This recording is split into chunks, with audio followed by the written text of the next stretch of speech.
I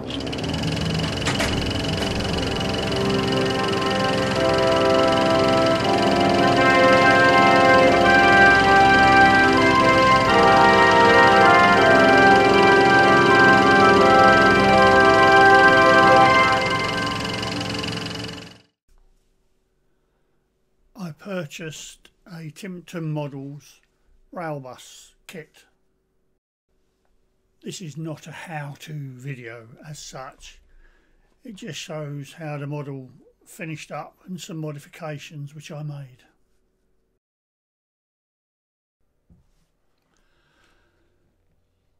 A rail bus is a lightweight passenger rail car that in many ways looks like a bus on rails.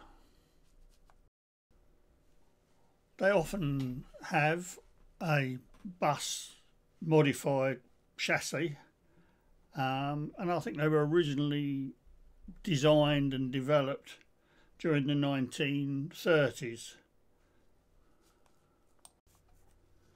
They've been employed fairly universally throughout the world and certainly have been used in the United Kingdom, Ireland, United States, etc. I believe that typically they were used on fairly straight sections of track, probably not exceeding about 30 miles in length, so fairly short up and down sort of lines, and were fairly ideally suited for that sort of purpose. This is a view of the underside of the kit as supplied. It's pre-wired and the battery box is pre-installed.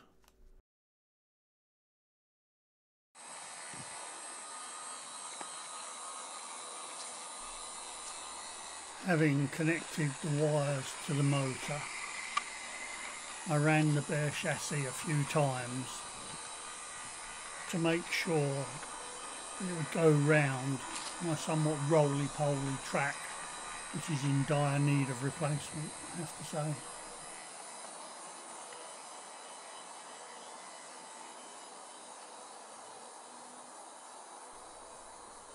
Unlike the Timpton Models tram kit that I built, see one of my other videos for that, this time round I stuck with the as supplied Timpton wheels in spite of my reservations about my own track. I'm very pleased to say that the rail bus kit went around the track without any difficulty and without derailment.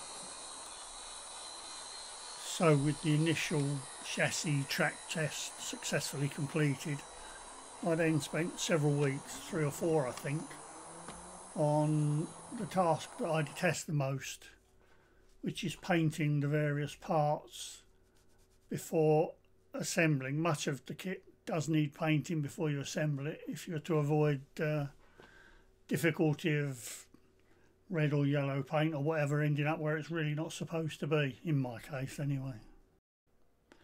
One of my modifications was to fit a driver and a dummy gear shift lever.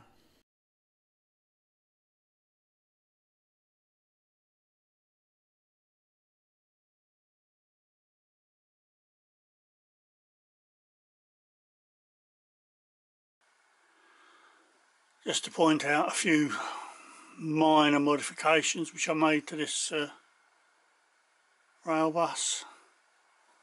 I put 3 rivets each side on the front buffer beam, dummy of course.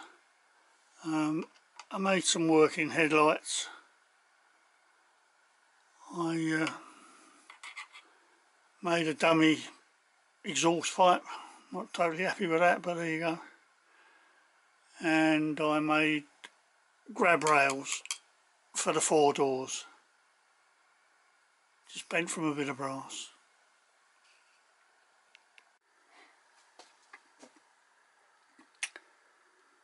The lights are powered by 2 AA cells in this switchable battery box, which is, it's got an on-off switch, which is quite handy. I did consider hanging that box off the rear of the Autobus or whatever it is, but it didn't look right. So in the event I decided, and the bogie as supplied was too long to get that box where it needed to be.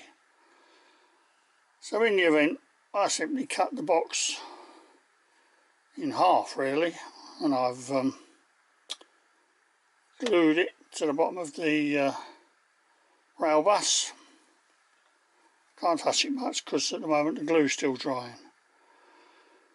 And from what I can tell, really that's not a completely untypical arrangement. If you looked at some of the prototypes, they did actually have one rigid axle at the back. Very few of them seem to have any form of bogie at the rear end, and it wasn't untypical in fact to have a bogie at the front with a couple of driven wheels. So that's how I reconcile it to myself. This is a sort of pattern of a rail bus that could have been. The switch box containing the AA cells is removable. It's simply velcroed into position on the bottom of the model. I don't want to do it just at the moment because I'm keen not to disturb this while the glue dries. Because you do need to, unfortunately, take this off in order to take it apart to recharge or replace the batteries.